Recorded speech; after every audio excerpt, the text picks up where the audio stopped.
नमस्कार दोस्तों। महात्मा बुद्ध, जिन्हें शाक्य मुनि के नाम से भी जाना जाता है, अपनी आध्यात्मिक यात्रा के दौरान कई गांवों और शहरों में घूमते रहते थे। वे अपने शिष्यों के साथ चलने वाले थे, जो उनके ज्ञान से लाभान्वित होने के लिए उनके साथ रहते थे। ये कहानी एक ऐसे समय की है जब बुद्ध अपने शिष्यों के साथ वर्षा ऋतु में यात्रा कर रहे थे। बुद्ध और उनके शिष्य एक छोटे से गांव में पहुंचे। गांव के लोग बुद्ध का आदरपूर्वक स्वागत करते थे, क्योंकि वे जानते थे कि बुद्ध का आगमन उनके जीवन में ज्ञान और शांति लाएगा। बुद्ध ने गांव में कुछ दिन बिताने का निर्णय लिया, ताकि वे वहां के लोगों को उपदेश दे सके और उनके जीवन में सकारात्मक बदलाव ला सके। गांव के बाहरी इलाके में एक घना जंगल था। गांव में भीड़ भाड़ से दूर बुद्ध और उनके शिष्य जंगल के अंदर एक शांत स्थान पर ठहर गए। यह स्थान प्राकृतिक सौंदर्य से भरपूर था और यहाँ का वातावरण ध्यान और साधना के लिए उपयुक्त था। बुद्ध ने अपने शिष्यों से कहा कि वे इस समय का उपयोग ध्यान और आत्मचिंतन के लिए करें। बुद्ध ने अपने शिष्यों को समय की महत्ता समझाई। उन्होंने बताया कि हर पल मूल्यवान है और हमें इसे व्यर्थ नहीं गंवाना चाहिए। वर्षा ऋतु होने के कारण बुद्ध ने शिष्यों को निर्देश दिया कि वे ध्यान और साधना पर अधिक ध्यान केंद्रित करें, क्योंकि बाहरी यात्रा करना कठिन हो सकता है। उन्होंने शिष्यों को बताया कि यह समय आत्मनिरीक्षण और आंतरिक विकास के लिए सबसे उपयुक्त है। जंगल में ठहरने के कुछ दिन बाद मौसम अचानक से बदलने लगा। आसमान में बादल घिरने लगे और तेज हवाएं चलने लगी। बुद्ध और उनके शिष्यों ने देखा कि बारिश होने वाली है और वे इसके लिए मानसिक रूप से तैयार हो गए, लेकिन किसी को भी इस बात का अंदाज़ा नहीं था कि यह बारिश कितनी खतरनाक साबित हो सकती है। जल्दी ही बारिश शुरू हो गई और यह सामान्य बारिश नहीं थी। यह एक मूसलाधार बारिश थी जो लगातार कई घंटों तक जारी रही। बारिश इतनी तेज थी कि चारों ओर पानी भरने लगा। जंगल का यह शांतिपूर्ण स्थान अब बाढ़ के खतरे में था। बुद्ध और उनके शिष्य जिस स्थान पर बैठे हुए थे वह भी पानी से घिर गया। जब शिष्यों ने देखा कि पानी लगातार बढ़ता जा रहा है तो वे घबराने लगे। कुछ शिष्य सोचने लगे कि अब उनका बचना मुश्किल है। वे अपने गुरु बुद्ध की और मदद की आशा से देखने लगे, लेकिन बुद्ध शांत थे। उन्होंने शिष्यों को धैर्य रखने और घबराने से बचने की सलाह दी। बुद्ध ने शिष्यों को बताया कि संकट के समय में सबसे महत्वपूर्ण चीज़ है धैर्य। उन्होंने कहा, जब भी हम किसी कठिन परिस्थिति में होते हैं, हमें अपने मन को शांत रखना चाहिए। घबराहट में हम सही निर्णय नहीं ले सकते। हमें इस समय का उपयोग सोचने और सही रास्ता खोजने में करना चाहिए। बुद्ध ने अपने शिष्यों को ध्यान में लीन होने का निर्देश दिया। उन्होंने कहा, ध्यान वह मार्ग है जिससे हम अपने भीतर की शांति को प्राप्त कर सकते हैं। जब मन शांत होता है तब हम सही निर्णय ले सकते हैं। शिष्यों ने बुद्ध की बात मानी और ध्यान में लीन हो गए। ध्यान के दौरान शिष्यों ने अपने भीतर की शांति को महसूस किया। वे धीरे धीरे अपनी घबराहट से मुक्त हो रहे थे।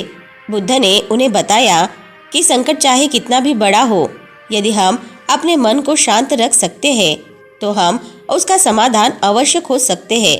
बुद्ध ने शिष्यों को समझाया कि जीवन में आने वाली हर चुनौती हमें कुछ सिखाने के लिए आती है।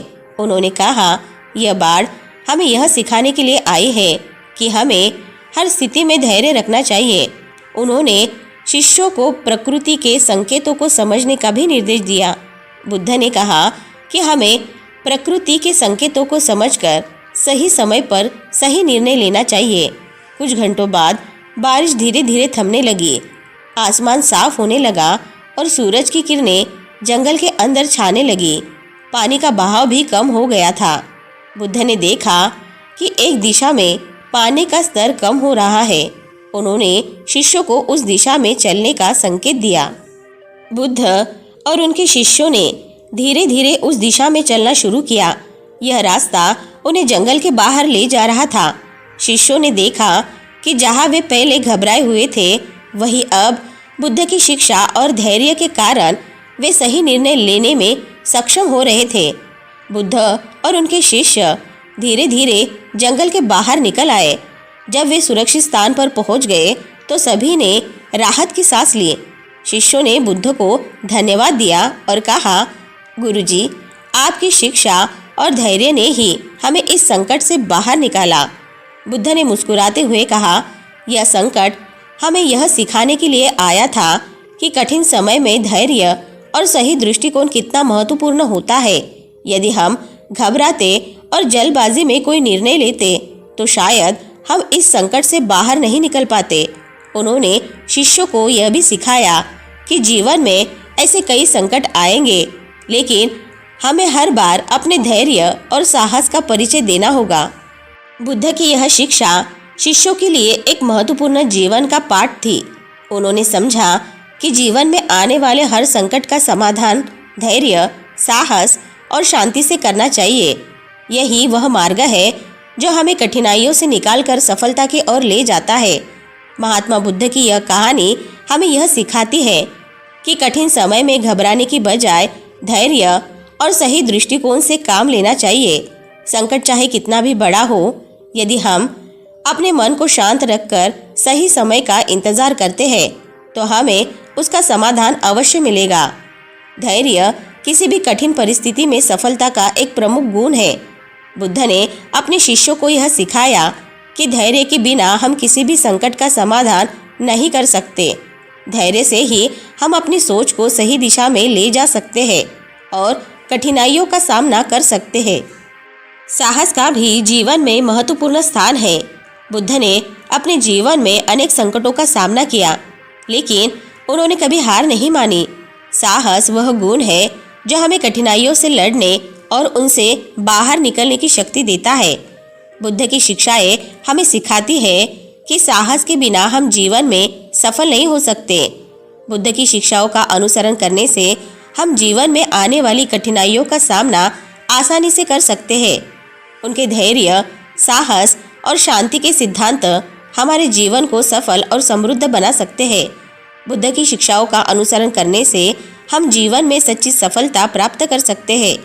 यह सफलता केवल भौतिक नहीं बल्कि आध्यात्मिक भी है। बुद्ध का जीवन और उनकी शिक्षाएं हमें यह सिखाती है कि सच्ची सफलता तभी प्राप्त हो सकती है जब हम धैर्य, साहस और शांति के मार्ग पर चले। दोस्तों, इस कहानी से हमें यह सीख मिलती है कि जीवन में कितनी भी कठिनाइयाँ आए, हमें धैर्य, साहस और शांति से उनका सामना करना चाहिए। बुद्ध की यह प्रेरणादायक कहानी हमें बताती है कि सही समय पर सही निर्णय लेने से हम किसी भी संकट से बाहर निकल सकते हैं। जीवन में धैर्य और साहस का महत्व समझकर हम अपने जीवन को सफल और समृद्ध बना सकते हैं। तो दोस्तों, आज की कहानी से आपको बहुत कुछ सीखने को मिला होगा। वीडियो अगर पसंद आई होगी तो वीडियो को लाइक, शेयर और चैनल को सब्सक्राइब ज़रूर से कर ले। मिलते हैं नेक्स्ट वीडियो में। तब तक के लिए अपना ख्याल रखें। धन्यवाद।